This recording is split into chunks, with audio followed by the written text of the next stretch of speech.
Give me 1 second.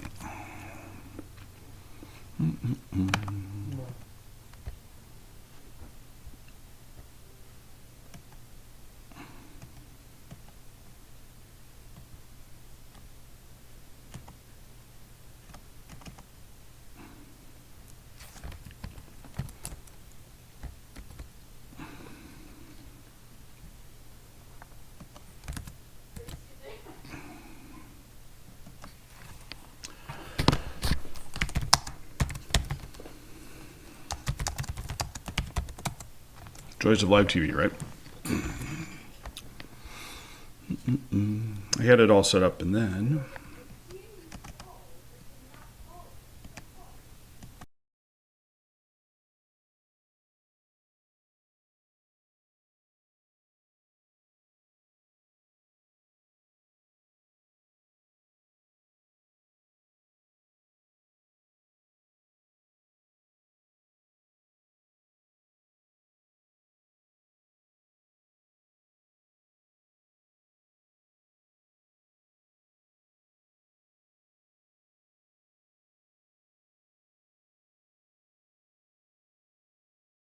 skills, the traits that fall in line with the job title. You get it?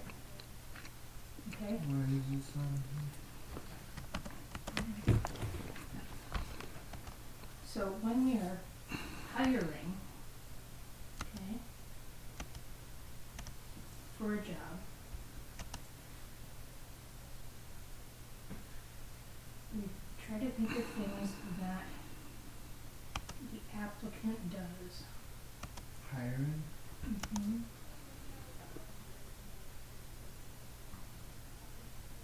Whether it's a skill or a trait that makes. So, where's the...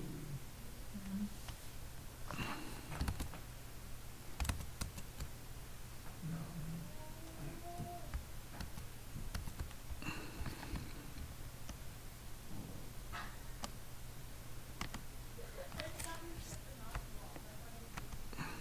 hello, hello. Do, do, do. Try to think of things that we would do. What? Nothing. I'm just making sure my mic is on, but do, do, do. All right, there we go. So,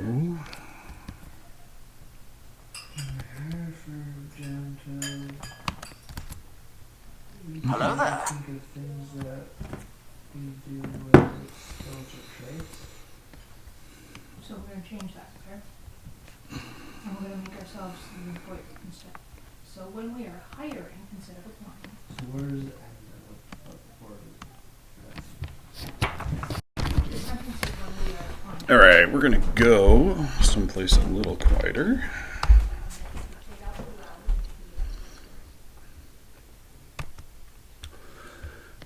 And I need to make this big enough so I can see if anybody's got questions over here. See you, JB. Oops. I had it set up so it would only broadcast the screen, but the SMARTBoard screen. But apparently, when I had issues, I had real issues. So, let me go grab my notes.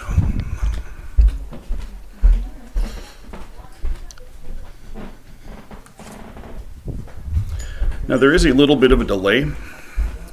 I was not expecting an editing session in the middle of the kitchen. So, hopefully this will still work as I disappear up the stairs. Ta-da! All right. Apologize for the inception moment here in a second. Hey, that's perfect. Cool.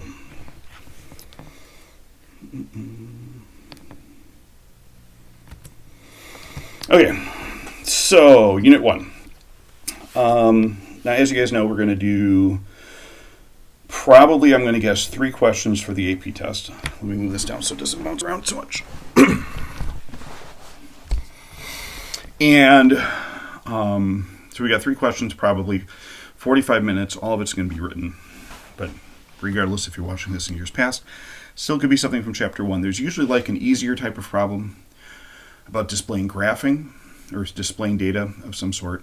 There's usually, in the past, have been a question always on a test or a confidence interval, and then obviously there's always question 6, which is about how to integrate all of that type of stuff together. I don't know if we're going to see anything like question 6 in 45 minutes. That might be a little bit tight to do. So, but either way, you should be planning on about 10 minutes for each free response, and then from there you can see where things go. But as I said, AP's promised that we'll get information back in, where do you call it? April, that's the month. Let me jump over here quick so I can make sure. There we go. Ooh, 5 people. That's exciting. All right, so anyway, so question number 1 in the packet. So again, if you don't have this, if you're joining us from outside of my high school, there is a webpage. You can find the link in the description where they have all of the different reviews that Christina Mallon and I put up last year. That worked out fairly well.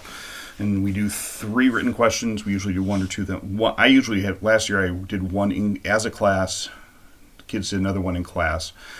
We talked through them. There'd be an additional 1 if the kids wanted it, and then we go from there. So anyway, first question.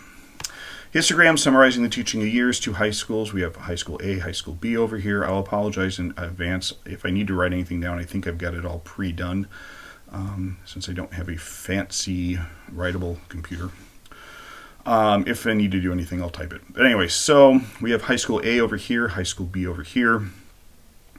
With the number of first-year teachers recorded as 1, second-year teachers over 2, etc. Both sets have a mean teaching year of 8.2, with data from 200 teachers in high school A over here, 221 high school teachers in high school B.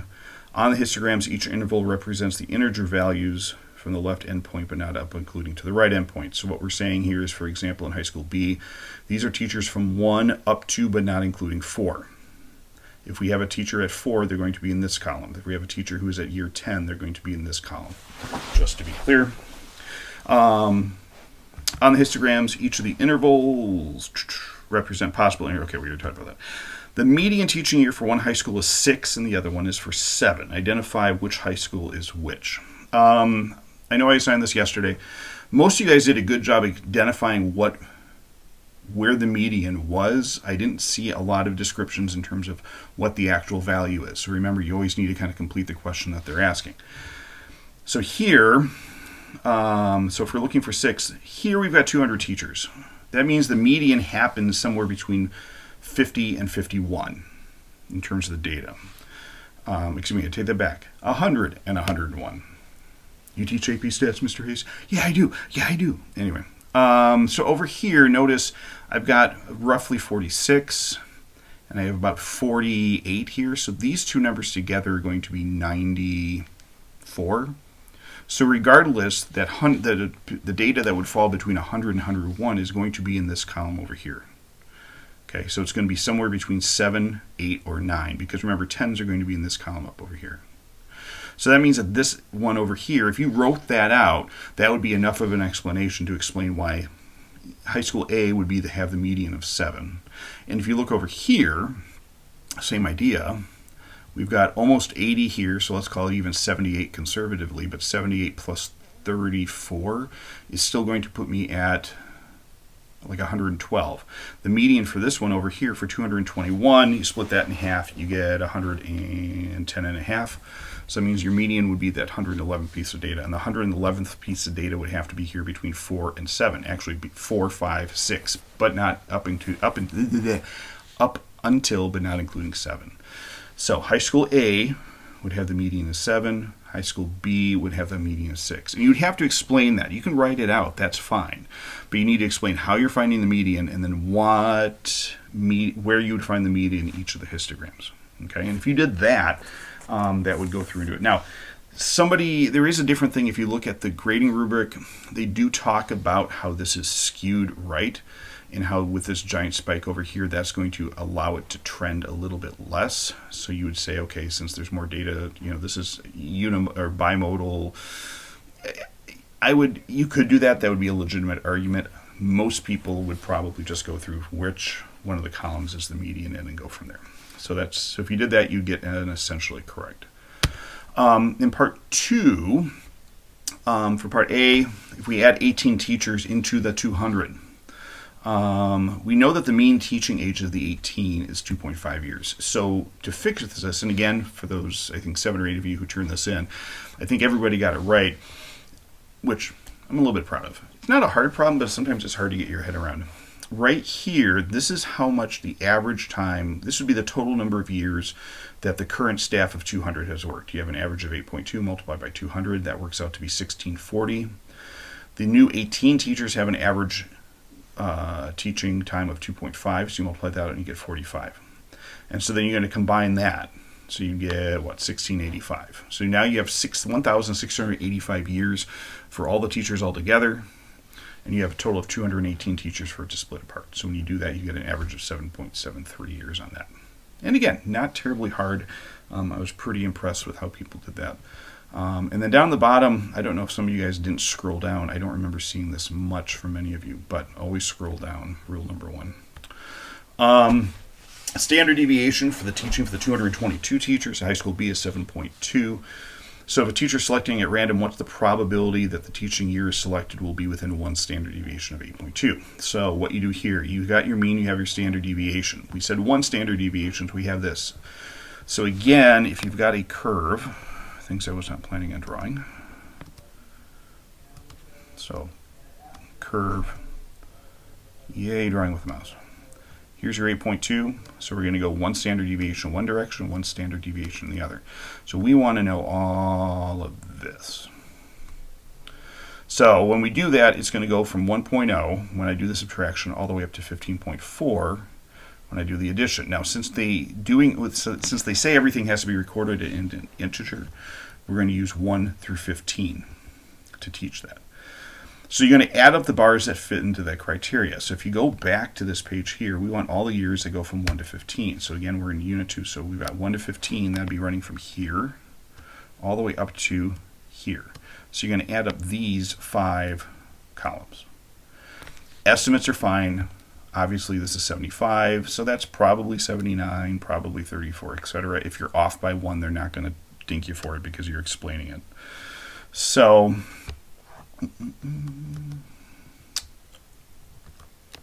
any questions? No, everybody's fine. Beautiful. All right.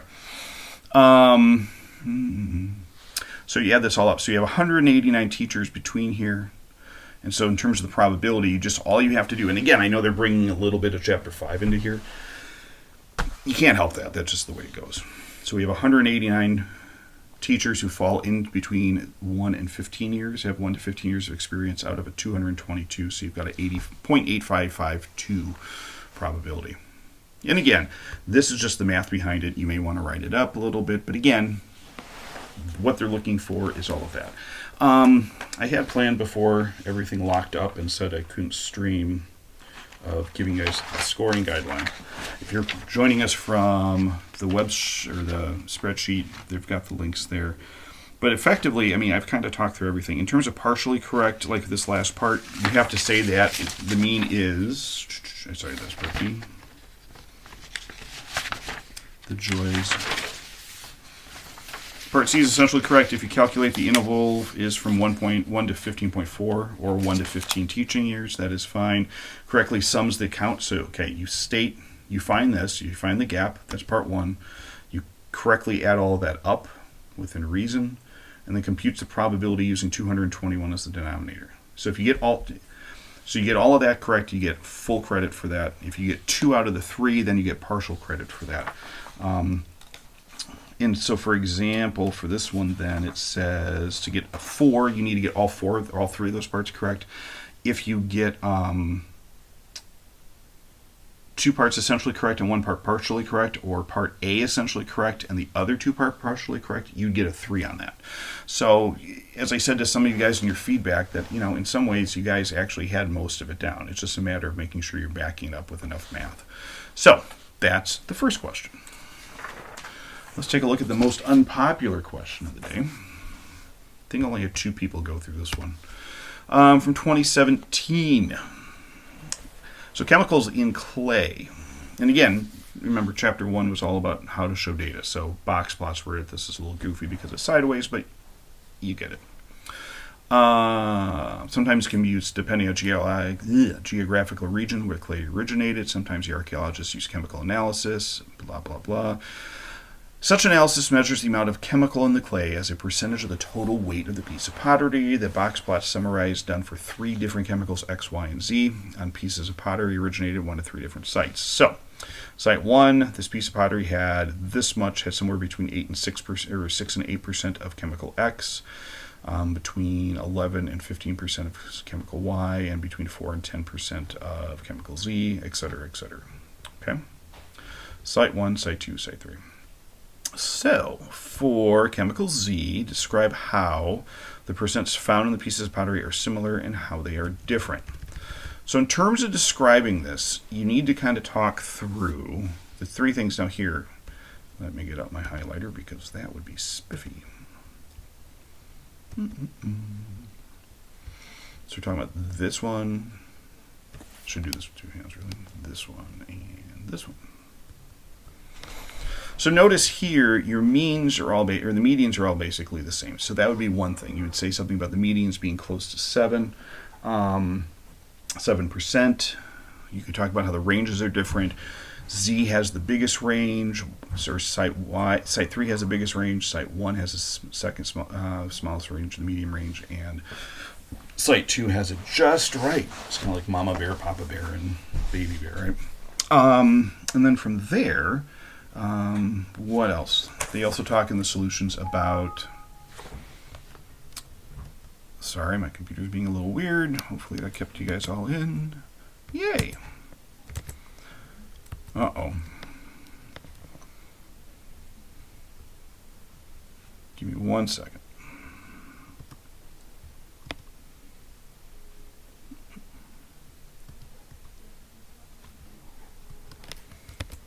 There, now you can see my bright, smiley face. I know that matters to some of you. All right. So anyway, so you've got all of that. So the biggest thing is that the medians are all the same. The ranges are bigger. Do you need to specifically say how big the range is? You could say the range here is running roughly, about 8%. You could say that. You might be better off saying it runs from 3 to 11. Is the way that I would probably do it. But according to the key or the rubric that they would take either of those. So again, and some of these things which we have to remember is a lot of times these questions break down so that you're actually they're setting you up in terms of easing you into it, because obviously it's all box plots, but it can be rather intimidating, so don't worry about that. For part B, 2 parts. Don't worry about the chart, and you don't have to make the chart. Let me explain it first. So they're saying, suppose the analysis of the clay reveals that the sum of the percentages of 3 chemicals. So they found this piece of clay, they add up the 3 chemicals percentages, and they got 20.5. So based on the box plots, what's the most likely site where the piece of pottery originated? Justify your choice. So let's go back here so we can see what's going on. So here, think about, you're kind of thinking about, you're trying to find a range where it could find. So we've got this 20.5. If you think about what's going on here, the minimum amount that I could get of these 3 chemicals, I would have 6, I would have 11, so I would have a total of 17, and I would have 4. And so then that would be up to 21. The maximum part would be 8 plus 15 plus 10. And so if you go through that, that's what they did here in this chart. And you could kind of, talk through it. So, that first site, if I add up all the minimums, I get 21. If I add up all the maximums, I get 33. So obviously this 20.5 here can't be in here because it's not between these 2 things. Okay, so this one's off the chart. Not allowed. Now you're going to do the same thing for number 2. I'm going to add up all of the minimums. So I've got 5 plus, let's call it 2, 7, and 6. So 5, 2, 7, 6, 13. My maximum is 7, 8, 15, plus another 4 is 19. So 20.5 doesn't fall into that either. And you do the same thing for site 3, and you'll notice here, site 3 is the only one here that has space for the 20.5. So you go through, and so to explain that, you need to say that obviously that the 20.5 is the only one that falls inside the range of the minimum of the chemicals and the maximum of the chemicals. You don't necessarily have to make a chart like this. You could just add it all. I mean, you could, however you wanted. You just have to show indication that you did find that. Is it good enough to only do 3? Is going to be, okay, so essentially correct if you got site 3 is chosen. The sums of the minimum and maximum are computed for the 3 chemicals at each site. So you can't just do it for one because you need to show that it doesn't work for the other 2 sites. And then it does say a reasonable numerical justification is given for involving the sums. And so you basically, that means that you're explaining what's going on. For part 2, suppose only one chemical could be analyzed for a piece of pottery. Which chemical, X, Y, or Z, would be most useful in identifying? So, come back here. So as I'm looking at these 3, which of these would make the most sense to go through and look at? Now, chemical Z, probably not, because if you look at chemical Z, we have the same means. They all overlap. If I go from side to side, from here, they all overlap. If I do chemical X is here, chemical Y, X is here, chemical X is here. So the ranges overlap again, so not terribly helpful. However, at chemical Y, notice, in site 1 has a very high level of chemical Y. Site 2 has a very minimum level of chemical Y. And, so too soft, too big. Site 3 has just right in the middle.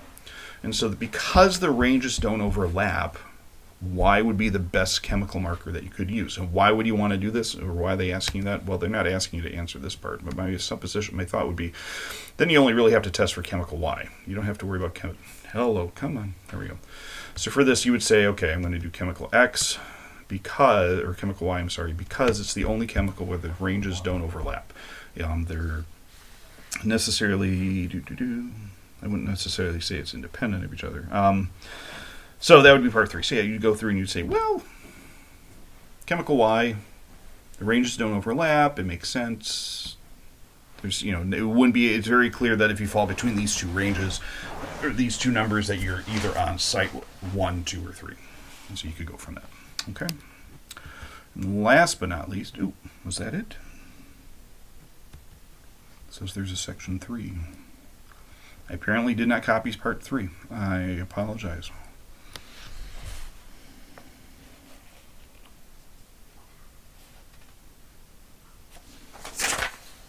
Sorry. Oh no, that is part 3. Part 3 is the Y. Sorry. So, essentially correct if you choose Y, a reasonable justification based on the fact that distributions are distinct. Partially correct if you just choose Y and provide justification based upon box plots, but it does not explain clearly that the distributions of chemical Y are distinctive across the sites. So basically, that's just trying to say, make sure that you can't just say because the box plots tell me. So you need to go through and say, here's the range here, here's the range here, there's no overlap. All right. And for example there, all 3 if you got all 3 of those right, you get the 4. If you got 2 sections essentially correct and 1 partially correct, you get a 3. So, last but not least, still no questions, huh? Wow. All right, well then, the last one. All right, Robin works as a server. This is not. Yeah, my arrows won't work. I have to. Never mind. You don't care.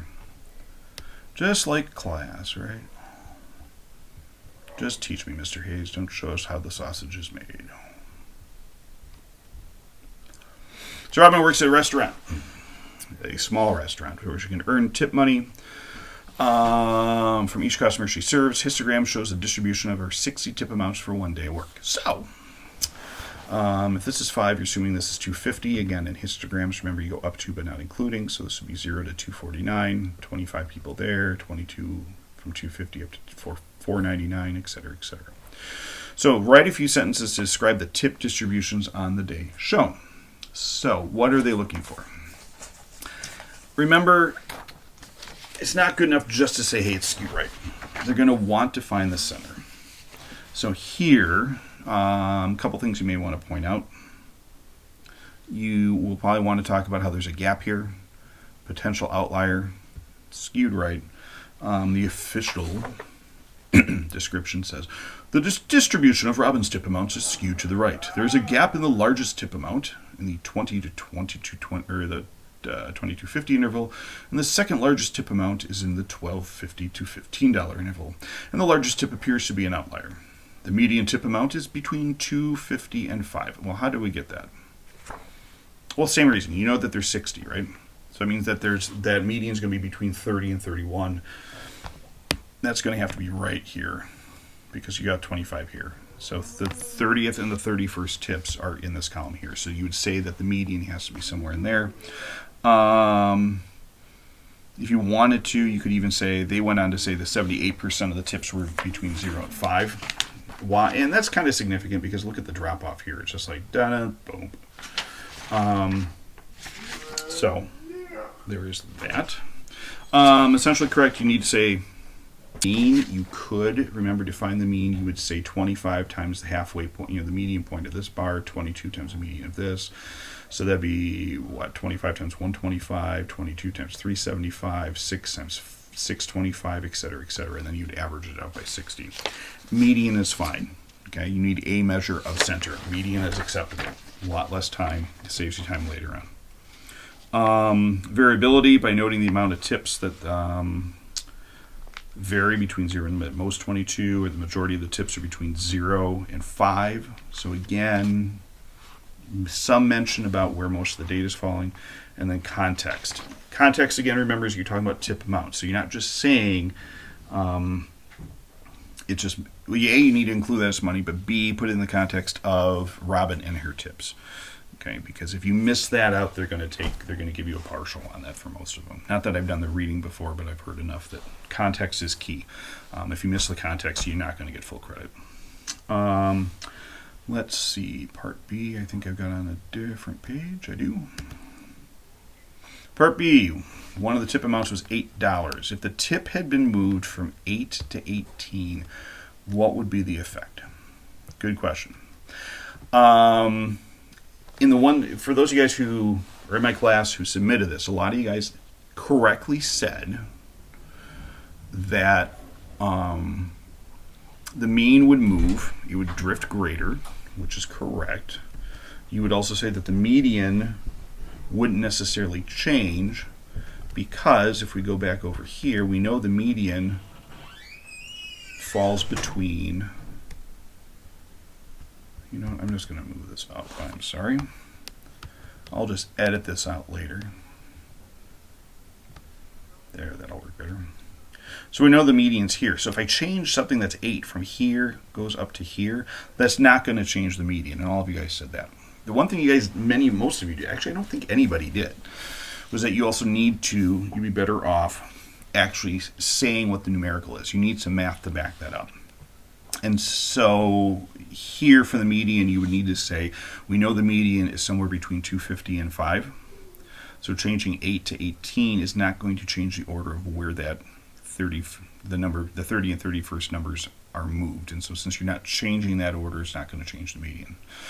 For the mean, you would need to go through, and you could effectively go through and say, you would have a $10 increase on here. So the $10 increase split among the 60. Sorry, I forgot to grab this and set this up. By the time we're all done with this, I'll be professional. So anyway, so what will end up happening is that you'd say that the mean basically is going up by $0.06 of a dollar, which is about 17 cents.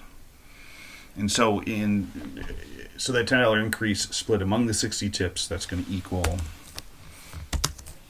so 17-cent increase in each. So therefore, on average. Oh wait, on average, guess what? That means, so the mean increases.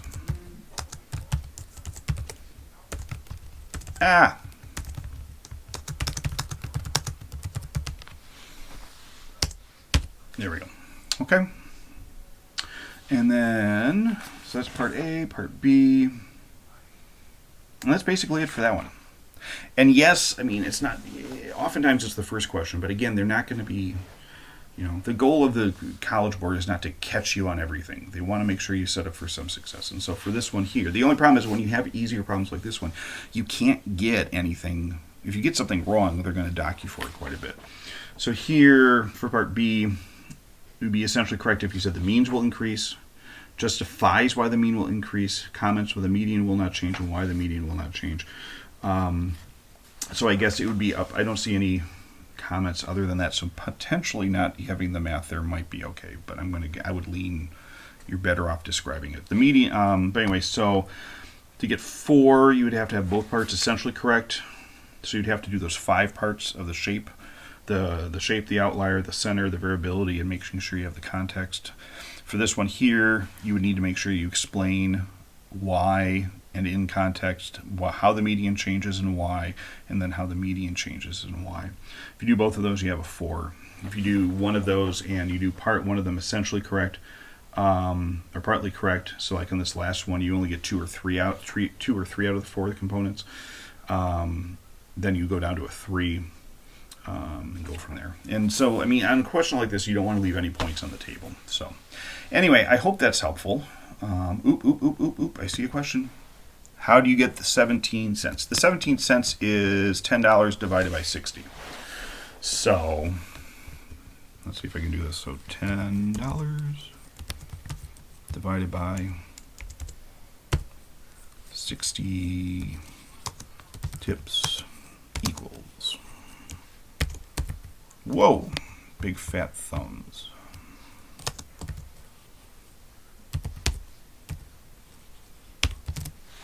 There you go. So anyway, so hopefully that's helpful. Anything else